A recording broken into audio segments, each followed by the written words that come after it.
que é um exercício com vocês? Eu vou pegar aqueles princípios, esses níveis que eu vou explicar, e a gente vai fazer junto esses níveis num texto de Apocalipse. Um exercício mesmo, né? Então, parte do conteúdo da aula é um conteúdo que vocês vão me ajudar a produzir.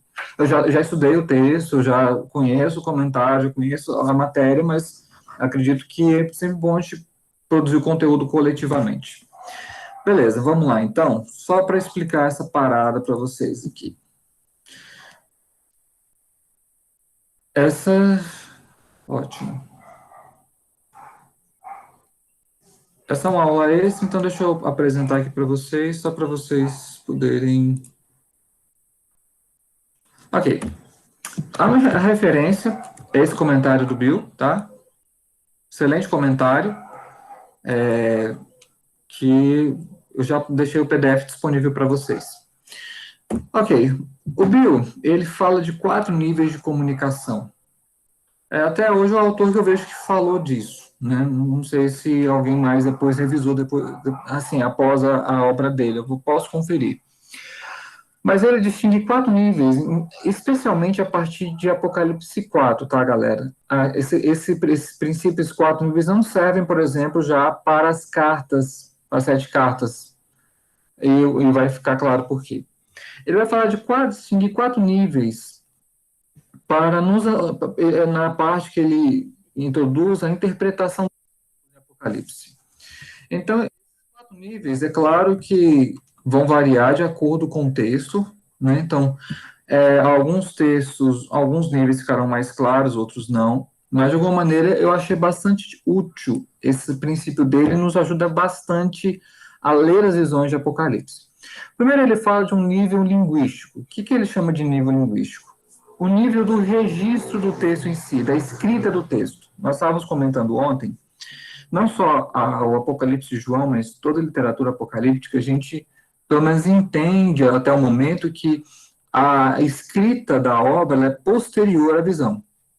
No caso da literatura apócrifa, a gente tem dúvida se houve visão mesmo ou não. Mas no caso de Daniel, Ezequiel, Isaías e outros, o registro é sempre posterior à visão. Então ele vai trabalhar o nível linguístico, o nível do registro. O que ele dizer que esse nível linguístico, o registro? Ele vai deixar isso claro ao longo do comentário. Que embora João tenha tido de fato as visões, a maneira literária pela qual o texto está entremeado ou construído, ali você tem a pena de João. Então, embora ele ter essas visões, a concatenação, a estrutura e a maneira como é apresentada a visão é do próprio João. Então, isso é importante, o ponto do linguístico. Então, só um exemplo, você vai encontrar muito em Apocalipse, capítulo 7, salvo engano, capítulo 14, você vai encontrar assim, depois dessas coisas. No grego são apenas 2 palavras, metataltá. Que quer dizer? João está aqui, essa é uma inclusão do próprio João, não é da visão em si. Ele inclui lá dizendo, depois que eu tive a visão anterior, essa é a visão que eu passo a narrar agora. Então, existe esse nível linguístico, tá? Primeiro. O segundo nível é o nível visionário, que ele chama. É claro, isso aqui significa que essas coisas, elas são imbricadas, tá? Elas são em relação, não são isoladas, não. O que é o nível visionário? A própria experiência visionária de João, por exemplo. Uma coisa que é muito característica da literatura apocalíptica é sempre ter um mediador, ou visionário, ele de alguma maneira, ele participa também da visão. João não é apenas aquele que narra, mas ele participa, por exemplo. Em Apocalipse 7, alguém vira para ele, esses que vêm de vestiduras brancas, quem são e de onde vêm? O que ele responde? Tu sabes.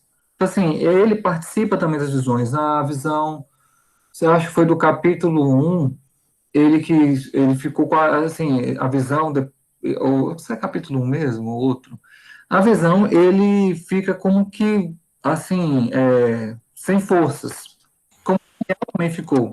Então, ele não apenas escreve, mas ele participa, é uma experiência visionária de João. Então, há um aspecto do registro, da escrita da visão, mas há um aspecto da própria visão.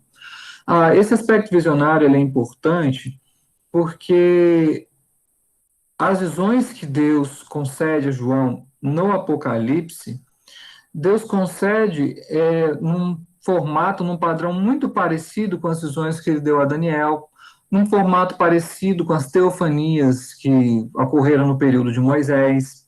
Então, é importante entender um pouco dessa experiência também. Depois dessa experiência visionária, depois do nível linguístico, no nível visionário, nós temos o nível simbólico. O que são o nível simbólico? São essas imagens e elementos da própria visão. Vamos pegar aqui uma visão, a visão das bestas. A besta que emerge do mar, a besta que emerge da terra. A besta que emerge do mar, uma grande besta, aí você entende que ela tem chifres, tem cabeças. Então, esses são elementos simbólicos, eles estão dentro da visão, e é importante entender esse simbolismo, o que eles representam, né? Qual que é a referência a eles. Porque, embora o João tenha visto esses animais, esses chifres, essas cabeças, a gente entende que esses símbolos apontam para a mensagem. Eles são o veículo da mensagem, eles não são a mensagem por si só. Deixa eu tentar explicar isso. Os símbolos como se fosse uma forma de tradução de uma mensagem. Como a visão ela é uma forma de comunicação que condensa várias imagens e uma mensagem em si, então a imagem, o símbolo, ele é um veículo de uma mensagem, ele não é a mensagem por si só. Ou seja, quando você vê a besta que emerge do mar, a besta em si, ela é um símbolo, mas a questão é o que ela representa, qual que é a mensagem que esse símbolo traz. Aí você tem que ter uma besta no Antigo Testamento, aí você tem que entender, por exemplo, que quando que aparece essa imagem dos chifres, por que ela emerge do mar, qual que é o simbolismo do mar no Antigo Testamento e no Novo Testamento também, por que, por exemplo, os discípulos ficaram admirados de Cristo acalmar o mar e a tempestade? Porque o mar, no imaginário, na cultura judaica, era um sinônimo de oposição a Deus, de algo indomável, de algo assim, quase desconhecido. Por isso o mar carrega essa imagem, e a besta, então, que emerge do mar, seria uma representação da oposição a Deus, no caso a Cristo, e ao seu povo. Por fim, é a questão do referencial, o nível referencial, que aí é como se fosse a parte mais interpretativa. O que eu quero dizer com parte mais interpretativa? Qual a relação dos símbolos com a realidade histórica? Ou seja, eu sei que o símbolo da besta significa oposição a Cristo e a sua igreja.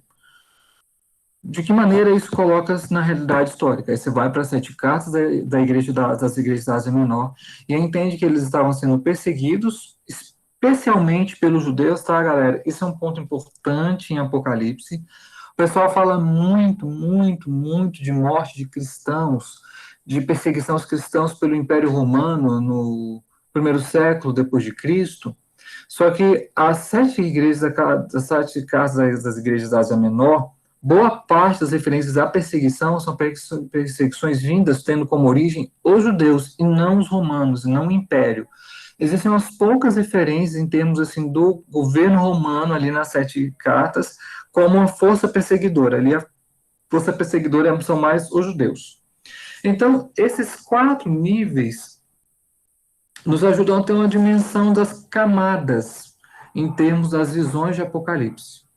Até aqui, tudo bem? Alguma pergunta? Deixa eu parar o compartilhamento aqui. Se alguém tiver alguma pergunta até aqui, está compreendido? Sim, pastor. Então, uma pergunta. Diga. Só desse último ponto que o senhor falou aí, da perseguição romanos e judeus, eu não sei se deu uma travada aqui, a perseguição maior era através dos judeus e não dos romanos em si, sobre os cristãos, foi isso? Na Ásia Menor, se a gente tomar as 7 cartas, sim. A maioria das referências nas 7 cartas são perseguições pelos judeus, são chamados sinagogas de Satanás. Então, e faz sentido, deixa eu explicar por quê. Porque para a administração, para o Império Romano, levou-se um tempo até eles conseguirem definir ou assimilar os cristãos como diferentes dos judeus, como algo à parte. Não foi um processo instantâneo. Isso, os romanos, é claro que para os judeus, eles já, em Atos, ali você já vê que eles fazem essa distinção. Para os romanos, não. Era uma questão da religião dos judeus. Então, assim, a maioria das referências, sim, são aos judeus, porque se fala muito da perseguição do Império Romano, só que, assim, perseguição em larga escala, severa, do Império Romano como império, isso só acontece no segundo século. No primeiro século não acontece esporadicamente em alguns focos, mas não de forma generalizada. Você não tem documentação que diz isso. Então, eu não sei se estou certo ou não, a visão do Justo Gonzalez a respeito dessa perseguição, ela precisa ser revisada. Em Apocalipse, a maior parte da perseguição da força opositora vem dos judeus. Se a gente pegar as 7 cartas das igrejas da Ásia Menor. Pastor, eu só não entendi nesse contexto aí que o Bill escreveu, não faltou aquele contextualização para nós, ou apontar para Cristo? Ele parece que para ali na contextualização da Ásia Menor só. Sim, ele para na contextualização da Ásia Menor. Eu, na verdade, acrescentaria um 5º nível, que é o que esse texto se refere a nós. Porque, de alguma maneira, como o livro de Apocalipse deixa claro, ele não foi escrito apenas para as 7 igrejas da Ásia Menor. Elas são os originais. A gente já sabe disso em hermenêutica, em exegese gramática histórica. Contudo, eu acredito que tem um nível em termos assim do que isso representa para hoje, por exemplo. De que maneira a visão do trono em Apocalipse 4, a gente vai ver isso, diz respeito a nós. O Bill vai até esse nível referencial, e na verdade o nível referencial do Bill é só referencial histórico daquela época. Mas acredito que nós temos que buscar referenciais em termos de significado, não sentido, tá? Façamos essa distinção. Uma coisa é o sentido do texto. Nós somos reformados, à luz da confissão de fé, o sentido é único. Mas o significado do texto, ele é variável de acordo com o período. Então, hoje, qual que é o significado desse texto, dessa passagem? A Bíblia não avança nesse sentido, mas eu acho que a gente tem que avançar. O trabalho precisa ser feito, né? Mostrar esse outro nível também, em Apocalipse, mostrar que o livro não tem a pretensão apenas de ser aplicado para as igrejas da Ásia Menor, mas ele quer ser aplicado para todos os cristãos de todas as épocas. Mas talvez, sei lá, uma tese de doutorado vale para trabalhar esse ponto. Só para deixar claro, porque a gente viu a hermenêutica só, acho que um período, não tenho certeza se foi um semestre, foi um ano ou foi um período, mas ainda não ficou claro. Aliás, ficou, mas só para deixar mais específico. A diferença entre sentido, você acabou de falar, sentido único do texto, o significado dele para todas as épocas, e aí você falou negócio de autoritativo e subjetividade. Esses 4 elementos, tem diferença entre os 4? Ou como é que seria a distinção dos 4? Sim, esses 4 elementos que eu apresentei, eles são mesclados, mas eles têm diferença. Sobre a questão de sentido e significado, ou aplicação, aí vai ter vários nomes. A gente, dentro da hermenêutica reformada, a gente parte do princípio que todo texto ele tem um sentido. O que a gente quer dizer com sentido? Ele tem uma mensagem que é discernível. Uma mensagem, um propósito que ele está lá. Isso é um ponto da hermenêutica reformada, porque a hermenêutica pós-moderna não trabalha com essas categorias nesse sentido. Não trabalha com essas categorias. Por exemplo, o Gadamer. Gadamer, ele vai falar que, na verdade, o sentido de qualquer texto, ele passa pelo leitor. O leitor é alguém que confere também sentido ao texto, aquele material. Nós não trabalhamos com essa perspectiva. Então, uma coisa é o sentido do texto significa qual a intenção, qual que é a mensagem de João nessa passagem.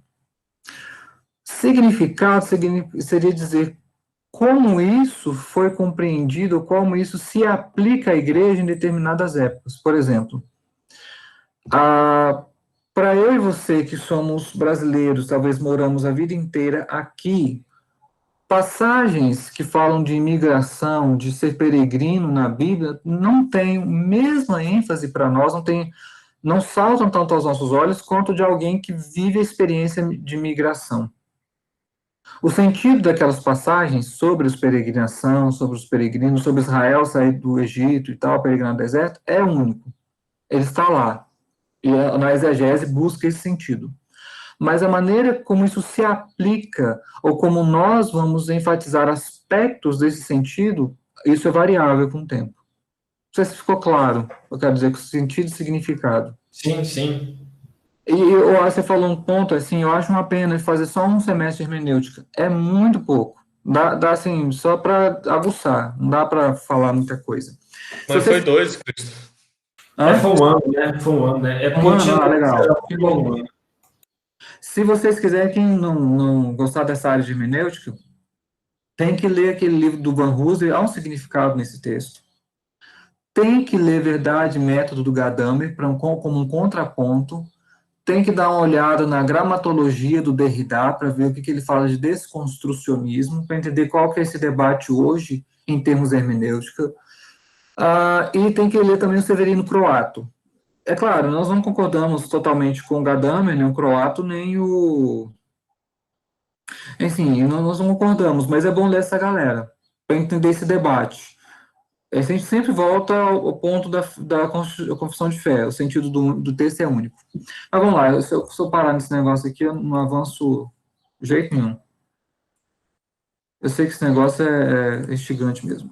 Ok, vamos dar um exemplo dessa parada em um texto.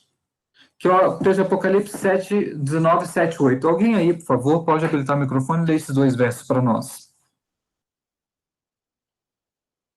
Alegremo-nos, exultemos e demos-lhe a glória, porque chegou a hora das bodas do Cordeiro, e a noiva dele já se preparou. A ela foi permitido vestir-se de linho finíssimo, resplandecente e puro. Ótimo. O Bill usa esse texto como exemplo. Eu estou pegando o exemplo dele e coloquei algumas coisas a mais que ele não coloca no comentário. Primeiro é um nível linguístico. Você entender que esse texto está dentro de um capítulo e depois vai falar da guerra, né? Depois a batalha, que não é ainda a batalha, é uma das batalhas finais, tem Apocalipse 12, Apocalipse 19 e Apocalipse 20. Todas essas 3 batalhas, na verdade, é uma só. Fala de uma batalha, mas antes disso ele apresenta essa imagem, essa visão das bodas do Cordeiro. Então, do ponto de vista linguístico, nós temos aqui a escrita do texto que ele pode ser lido e ouvido. Ou seja, esse texto, lembrando, galera, que quando a gente fala de texto lido na Antiguidade, né, e o Novo Testamento está inserido nesse período, a gente está falando de leitura pública. Nessa época era estranha a leitura privada, como nós fazemos, em voz baixa ou sem voz, só lendo. Eles liam em voz alta e liam em público. Então, primeiro é esse nível linguístico, do registro do texto. Há um nível visionário a respeito, que visão é essa? Dentro da visão que depois vai ser apresentada da batalha, há essa visão das bodas do Cordeiro. Então, qual que é a visão? As bodas do Cordeiro. Isso é um ponto importante definir. Qual que é a visão que eu estou lidando? Porque uma coisa é a visão das trombetas, outra coisa é a visão das taças, outra coisa é a visão das bestas. Então, qual é a visão? A visão aqui é das bodas do Cordeiro. E quem que está apresentado aqui? Quem são os personagens apresentados? O Cordeiro e a esposa. Os dois são apresentados aqui. Então, esse é um nível visionário do que João viu. Só que essas são as 2 primeiras camadas e níveis. Há aqui um nível simbólico. Ou seja, quais são os símbolos que estão presentes nessa visão? E esse nível simbólico é bem legal para a gente entender algumas coisas. Primeiro, o nível simbólico, o Cordeiro. Essa imagem é uma imagem muito rica, não só do Antigo, mas também do Novo Testamento. Você tem Gênesis 22, com aquela questão de Abraão e Isaac. Você tem Levítico, as várias centenas de referências a cordeiro, a forma do sacrifício. Isaías 53 e o próprio texto de João, capítulo 1. Eis o Cordeiro de Deus que tira o pecado do mundo. A gente não pode esquecer que o autor do Apocalipse é também o autor do 4º Evangelho. E é uma discussão mais acadêmica, o quanto de João, do Evangelho, está presente em Apocalipse. E há alguns autores, como, só me engano, não sei se é o David Allen, eu falei dele em algumas aulas passadas, que vai dizer que há pouca relação entre Apocalipse e João. Eu já discordo muito, porque há muita relação. Porque a imagem do Cordeiro já aparece de cara em João 1. Ela já está explícita ali, dada, já no início do Evangelho.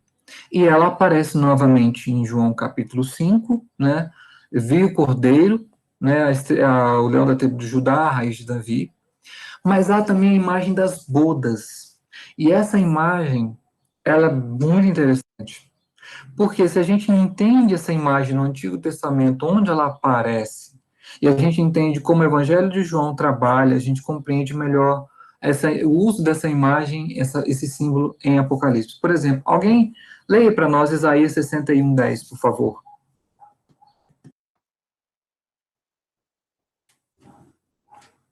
Posso só, enquanto alguém não lê, o senhor, Sim. esse slide aí, que o senhor, esse não está no portal ainda, né? Não, né, porque aí tem que dar um pouquinho de tempo, né, galera, para eu poder dar aula, depois eu postar lá. Mas eu vou colocar. Não, tranquilo. Beleza. Não, beleza, é porque eu só queria saber se você estava... Só entendeu.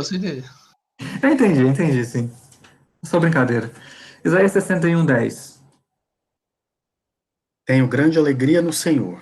A minha alma se alegra no meu Deus, porque me cobriu de vestes de salvação e me envolveu com um manto de justiça, como noivo que se adorna de turbante, como noiva que se enfeita com as suas joias. Galera, pergunta. De onde João tira essa imagem para, por exemplo, escrever as bodas de Caná? Isaías. As bodas de Caná não diz respeito às bodas daqueles noivos que estão lá, mas são as bodas do Cordeiro. Porque veja bem, no capítulo 1, ele acabou de apresentar Cristo como Cordeiro. E no texto seguinte, quase, ele faz o quê? Apresenta as bodas. Será que é só... não é claro, aleatório? Então, as bodas ali de Caná são as bodas do Cordeiro, e por isso é o primeiro milagre que Cristo faz.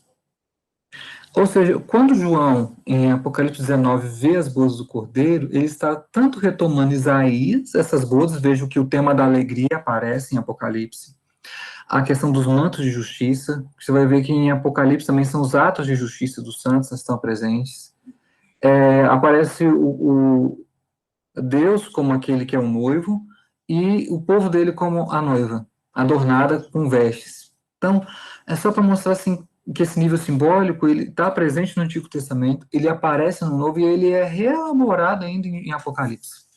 E, por fim, o linho finíssimo que aparece no texto que o Sérgio leu e aparece no verso 3 de Isaías 61. A questão é, esse é o nível simbólico. Esses são os símbolos, e de onde João os toma e os reelabora na visão, está ali presente na visão de Apocalipse. Pastor, só uma pergunta. Sim. Quando fala nível simbólico, significa que não é um casamento literal, né? Assim, Exato. A gente imagina um casamento mesmo, alguma coisa acontecendo. Não, é simbólico, no sentido assim, é figurativo. Aí, assim, para entender o que nós queremos dizer com figurativo, eu caminho junto com, não sei se é o Bloomberg, que trabalha sobre parábolas e usa o conceito de alegoria ali.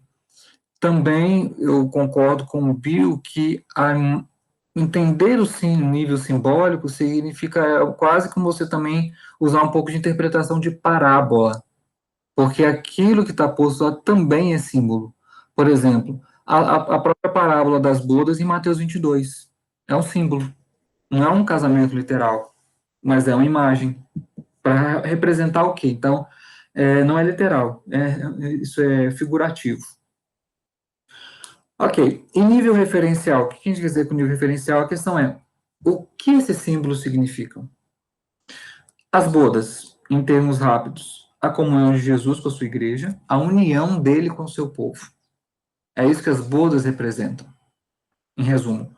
O cordeiro, por que as bodas do cordeiro? Poderia colocar as bodas do leão da tribo de Judá, poderia colocar as bodas da raiz de Davi. Mas por que aparece a imagem do cordeiro? Porque há ênfase no aspecto sacrificial da obra de Cristo. Por que que essa igreja está unida, ou ela é a noiva de Cristo? Porque ele se deu por ela, porque ele morreu por ela. Então, há ênfase no aspecto sacrificial, salvador, nesse sentido da obra de Cristo. Porque se fosse, por exemplo, a imagem raiz de Davi, está mais ligada à ideia da realeza de Cristo. Se fosse a questão do leão da tribo de Judá, essa ideia de leão de Judá, está relacionado à vinculação de Cristo com a sua genealogia que remete a Judá. Então, a aliança também. Então, quando aparece cordeiro, então é uma ênfase específica, intentada, assim, o sentido específico aqui, que é a questão do aspecto sacrificial. A noiva, perceba assim que ela veste vestiduras, isso está presente em Apocalipse 3:5, como uma promessa, que ele, ao vencedor, será dado vestiduras brancas, Apocalipse 7, e aqui em Apocalipse 19, percebam, está no início, quase no meio, e no final do Evangelho, recapitulação de imagens. Há aspecto no sentido de que essa noiva está sendo preparada, né, está sendo ataviada, está sendo vestida pelo Cordeiro. Vestida de que maneira? Os atos de justiça, que aparecem em Isaías, que aparecem em João não, e aparecem depois em Apocalipse. Então, só para ilustrar para vocês, galera, esse exercício com Apocalipse 19. Deixa eu ver que horas são. São 8h50. Vamos dar uma olhada. Eu queria fazer um exercício em Apocalipse 4, tá? Com vocês. Vamos lá ao texto, para a gente ver se a gente consegue construir essas camadas naquele texto, nível linguístico, nível visionário, nível simbólico e nível referencial. Pode ser? Vamos lá, ao abrir o texto, eu vou projetar o texto aqui para ficar mais rápido. Apocalipse 4. Deixa eu só projetar aqui para vocês. Esse capítulo 4 e 5 são importantes para entender como funcionam as visões em Apocalipse. Ok, diz aqui. Depois dessas coisas, isso aqui é de João, tá? Da pena dele, não é a visão em si, mas é como ele escreve depois. Então já temos aqui a dica do nível linguístico. Olhei, e eis não somente uma porta aberta no céu, como também a primeira voz que ouvi como de trombeta falar comigo, dizendo, sobe para aqui, e te mostrarei o que deve acontecer depois dessas coisas. Isso aqui tudo, essa introdução aqui, toda baseada quase em Daniel. Imediatamente me achei em espírito, e eis amado no céu um trono, e no trono alguém sentado. Esse que se acha sentado no trono, no aspecto, a pedra é semelhante a pedra de jaspe e de sardônio, e ao redor do trono há um arco-íris semelhante no aspecto a esmeralda. Ao redor do trono há também 24 tronos, e assentados neles 24 anciãos vestidos de branco, que é novamente a referência da veste, em cujas cabeças estão coroas de ouro. Só esse verso aqui já tem imagem demais. Do trono saem relâmpagos, vozes e trovões, e diante do trono ardem 7 tochas de fogo, que são os 7 Espíritos de Deus. Há diante do trono um como que mar de vidro, semelhante ao cristal, e também no meio do trono e à volta do trono 4 seres viventes, cheios de olhos por diante e por detrás. O primeiro ser vivente, semelhante ao leão, o segundo ao novilho, o terceiro tem rosto como de homem, o quarto ser vivente é semelhante à águia. E os 4 seres viventes, sendo cada um deles, respectivamente, 6 asas, são cheios de olhos ao redor e por dentro, não tem descanso nem de dia nem de noite, proclamando Santo, Santo, Santo é o Senhor Deus, o Todo-Poderoso, aquele que é e que há de vir.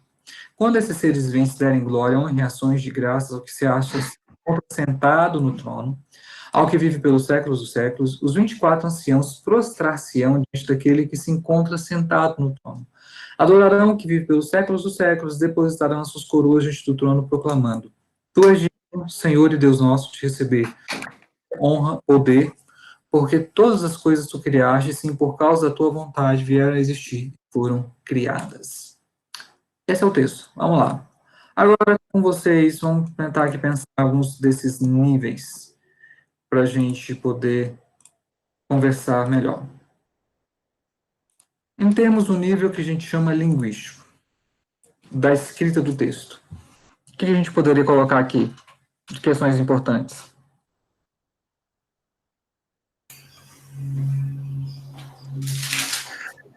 Ué, pastor, ele começa falando, como você falou, da própria pena dele, né? Remetendo a Daniel. E aí, eu não sei se a gente pode falar que ele está usando o Antigo Testamento, seria isso? Não sei se a gente pode, né, afirmar por causa dessa referência. A gente pode colocar aqui alusões combinadas.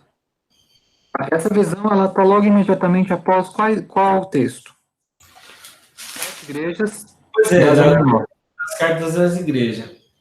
A questão é por que essa visão aparece logo de cara, logo após as visões as 7 cartas? Perceba, deixa eu tentar ajudar na resposta. No capítulo 1, João introduz e fala que viu Cristo glorificado no céu, né, já assim, glorificado. Aí no capítulo 2, há a visão de Cristo sobre as igrejas. E no capítulo 4 e 5, a visão da igreja do trono. Então, qual que é o movimento que o livro está fazendo? É a visão do Cristo glorificado, a visão dele da igreja, que ele tem das igrejas, e a visão que a igreja tem que ter a partir do trono. E por que começa do trono? Porque do trono que se dá início a todo desenrolar dessas visões do livro. Então, a ideia aqui não sei se eu vou colocar bem essa palavra, mas a ideia de movimento, né? Ou vamos colocar assim, princípio apológico. É do trono, a partir do trono que as coisas acontecem. Pastor, você comunga daquela visão de que é 7 histórias contadas da mesma forma, perdão, de formas diferentes, mas apontando para o mesmo princípio, é isso? Apocalipse todo esse movimento ou não é isso? Não, são 7 sessões paralelas que não é que elas contam todas a mesma coisa. Elas são 7 ângulos que são recapitulados ao longo do livro, que apresentam o programa escatológico. Seria, em resumo, isso. Elas são coisas diferentes, cada uma dessas sessões não trata do mesmo assunto, mas elas estão ligadas entre si porque elas são paralelas. No Apocalipse 20 é paralelo ao Apocalipse 12. Apocalipse 13 é paralelo ao Apocalipse, se não me engano, capítulo 19. Então, vai tendo esse movimento. Mais ou menos como os 4 evangelhos tentando passar a história de Jesus de ângulos distintos. Mais ou menos. Próximo a isso. Ok, mais alguma coisa no nível linguístico seria a João como o visionário, né? O visionário mediador. Vou colocar mediador aqui entre aspas, né? Para não confundir com a papel de mediação de Cristo. Esse é o nível linguístico, beleza.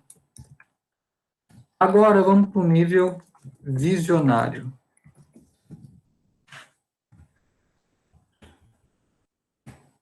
Lembra sempre o exemplo que a gente deu aqui do Apocalipse 19, 7 e 8. No nível visionário, qual é a visão que nós temos?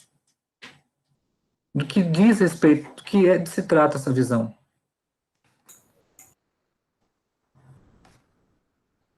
Do trono, podemos falar do trono aqui? Ok. Você fala do trono. Beleza. Isso. O que mais? É a visão do trono. E quem está presente também na visão? Os 4 seres viventes.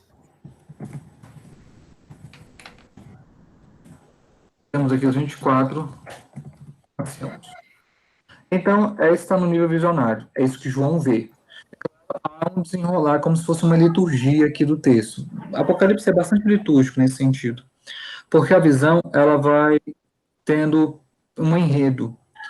Aquele que está sentado no trono, ele é apresentado. Depois, 4 seres viventes são apresentados. Quando esses 4 seres viventes terminarem de dar glória, os 24 anciãos e dão glória e depositam suas coroas. Então, há como se fosse uma espécie de liturgia aqui. Ok, vamos ficar só aqui no nível visionário, beleza. Agora vamos no nível simbólico. Quais são os símbolos que temos aqui? Já temos alguns deles postos. Pastor, só uma dúvida. Lá não põe o Senhor Jesus também, não? Como alguém participante, entre as da visão, não sei, ou elemento, ou alguém, não sei. Dessa visão aqui ainda não. Tá, Ele ainda não está presente, ele vem no capítulo 5. tá. Agora, nível simbólico. Os níveis símbolos. Nível simbólico. Ah, pastor, tem aqui mar de vidro, tem pedras, né? Que ele fala de pedras, de algumas pedras.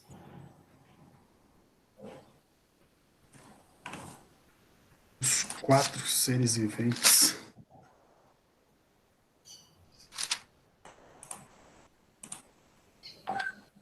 Esses 4 Ele seres fala aqui, viventes é ó. interessante. Relâmpagos, vozes, trovões. Vocês não acham que isso é interessante? Isso, trovões, Demais. verdade. Voz como trombeta, né?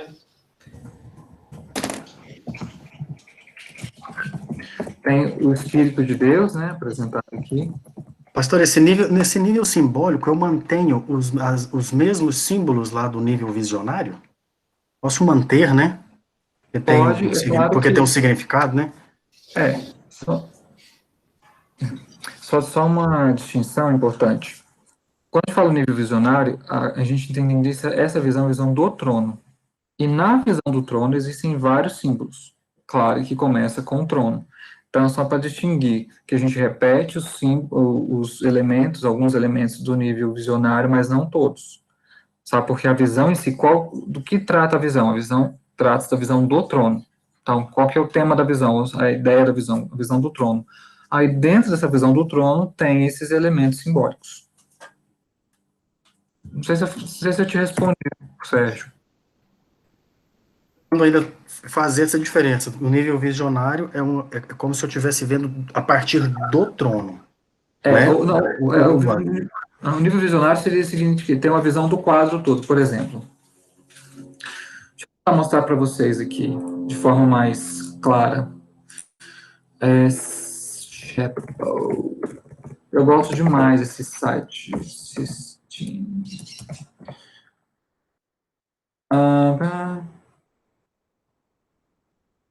Deixa eu ver se eu... Aqui. Só perguntar para vocês. Que edifício é esse? Que lugar é esse? O que vocês me responderiam? Pastor, acho que não está compartilhando aqui ainda, Ah, não. verdade. Verdade. Deixa eu... Agora vai. Agora vai. Se eu perguntar para vocês o que é isso? Opa. O que vocês me diriam? Está chegando aqui ainda, peraí. Uai, pastor, parece o teto e as paredes de uma igreja, né? Mas qual igreja? Ah, da Sistina? Não. Capela Sistina. Olha só essa visão aqui. Sim, é Michelangelo, né? Se perguntar, que visão você está vendo o quê? Eu estou vendo a capela. Sistina. Certo. Só que dentro dessa visão existem quadros, elementos, símbolos, imagens, e essa é uma delas, entendeu? O nível visionário seria dizer, qual que é essa visão? Capela Sistina, nível simbólico.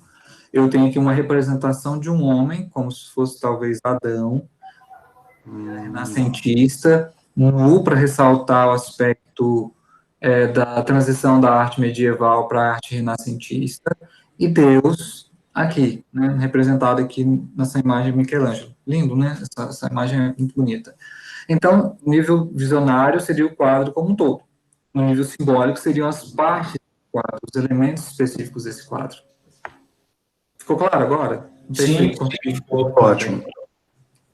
Beleza. Gente, depois que vocês quiserem, faz um tour. A imagem em alta resolução é linda. Linda essa capela. O site é esse, da capela mesmo? Deixa eu mandar o link aqui para vocês no chat. Esse é o tour. Tá bom? Ok. Vamos continuar. Deixa eu apresentar agora uma janela. Então, vamos ficar no nível simbólico, isso. Visionário, nível simbólico. Beleza. Deixa eu pegar e copiar, então, esse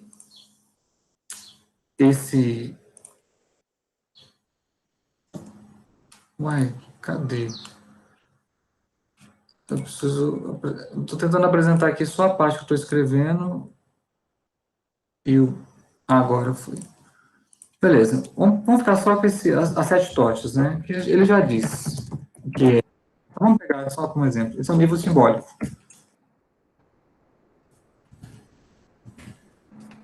Vamos pegar agora o nível referencial.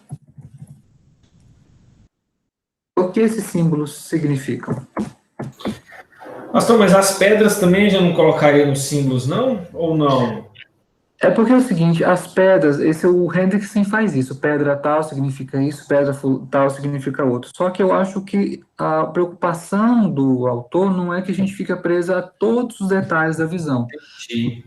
A gente dê maior atenção a alguns elementos principais. Quando fala dessa questão do trono como pedras, isso volta ao Antigo Testamento, naquelas teofanias também falava, né, que quando Deus vinha de forma teofânica, aquele local se transformava como se fosse uma pedra preciosa. Acho que em Êxodo tem isso, no outro texto. Pastor, isso aqui é mais ou menos igual às parábolas. Se a gente ficar atento demais, às vezes, determinados detalhes, pode ser que a gente se perca no mensagem principal, talvez seria isso. Exato, exato. Mas vamos trabalhar com essa imagem, esses símbolos aqui. Trono, o que o trono quer dizer? Por exemplo, falar de outra forma, me falem vocês quais são as visões de trono que aparecem no Antigo Testamento. Reinado. Isso, ia falar, poderio, né? Mas quais as visões de trono que aparecem no Antigo Testamento? O que significa aqui? Isaías, Tá? Isaías tem. Isaías 6. Qual mais?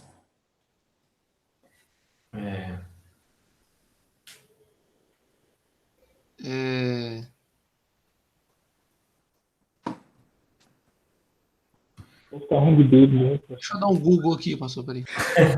Isaías 9:7 também eu poderia considerar, quando ele fala que estenderá o seu governo e sobre o trono de Davi? Talvez, sim. Não sei se é uma referência direta nesse texto de Apocalipse, mas sim. Pastor, será que Salmos, tem alguma coisa em Salmos que refere a isso? Não em termos de imagem, visão, não. Mas, por Lá tem trono. Vocês lembram do caso de Micaías? Micaías. Profeta? O que ele disse que viu? Deus no seu trono, e veio a miríade celestial, junto à miríade, um espírito enganador. É uma visão do trono. E não só a visão do trono, é de um trono que Deus governa, mesmo pelas forças malignas. Parar para pensar nisso? Num texto narrativo. Então, o fundamento de Apocalipse não é apenas profetas, mas outros textos também.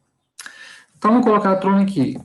Governo, soberania, o que mais a gente pode colocar aqui em termos de governo, soberania? Vamos colocar reinado.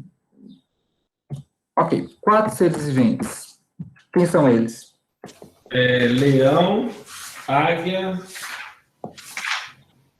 Homem. E touro, né? O boi, não sei. Mas quem são? A que eles se referem? Pois é, pastor, aí é que tá. Será que a pessoa... Já ouvi falar que a pessoa de Cristo em vários aspectos, assim, como humilde, como... Não tem nada a ver com isso. Não. Entendeu? Como se quase que fosse dos 4 evangelhos, assim, um refere-se à sua realeza, outro... Isso é uma viagem das... pastor, eu já ouvi. Pastor, eu já fui a uma igreja, houve a grande heresia, que eles já fizeram a explicação desses 4 seres viventes em cima do Lula. Tem de tudo. Aí pegou Pegar a imagem. São 4 seres viventes que eles estão em que local? Não estão ao redor do trono? Ao redor do trono. Quem em um Antigo Testamento aparece ao redor do trono, galera? Os querubins, os anjos. Os querubins. Exatamente eles. Só que eles são apresentados leão, boi, homem, acho que águia também, no sentido de características, são formas de características, qualidades de querubins, de força, de agilidade e tudo mais. Mas são os querubins, parte da miríade celestial. Beleza. 24 anciãos, essa é moleza. Vamos considerar Jó Nesses 4 eu posso lembrar daquela passagem de Jó, pastor? Não, você vai lembrar de Ezequiel, vai lembrar de Isaías. Aham. Os seres viventes são retomados de Ezequiel. Só que para entender por que eles estão cheios de olhos, por que eles estão ao redor do trono, é Isaías. Então percebam como João, aqui na visão, o inspirado, ele elabora várias alusões ao Antigo Testamento. Muitas. Só nesse texto. Um capítulo. Seria, assim, muita coisa. 24 anciãos, você pode falar que a representação do Antigo Testamento nas 12 Dos tribos e dos apóstolos? apóstolos, como representação da igreja. Do Antigo e Novo Testamento, como se fossem as alianças, né? Exato. E por que são 24 anciãos? Porque são anciãos, porque no Antigo Testamento os anciãos tinham um papel importante como liderança, né, do povo de Deus, e no Novo Testamento os apóstolos, todos mais. Pastor, só abrindo um parênteses aqui, existe uma linha que explica só os números em Apocalipse, a simbologia de todos os números, assim, eu tenho que fazer isso antes de começar a ler o livro? O 12 é isso, o 7 é aquilo, ou não? Eu vou dar uma aula sobre isso, sobre os símbolos em Apocalipse, aí eu explico melhor. Mas, sim, tem relação, sim, os símbolos têm símbolos, ou números, perdão, tem números mais específicos no livro. Vou caminhar aqui, galera, para a gente terminar, nós vamos atrapalhar o culto de vocês. Relâmpagos, vozes e trovões. De onde isso vem? O que isso significa? Olha, eu lembro de Moisés, né? Quando de Moisés. Moisés é um monte. Isso. E o povo pede para o povo ficar com medo. Aí Deus fala, vou falar só para você agora, Moisés. Lembra disso? Ou seja, há aqui uma ideia de esses relâmpagos, vozes e trovões, uma presença, né, ou aparição. Tô tentando usar aqui as melhores palavras, galera, mas tem hora que foge. Uma aparição assim, meio, não vou dizer de temor, de tremor e temor, não sei, de respeito. Aparição tremenda. Não, aparição. Vou colocar o Antigo e Novo Testamento, porque quando Cristo morre também tem relâmpagos, né? Tem trovões. Isso, o céu fica escuro lá e tudo, né? Meio-dia.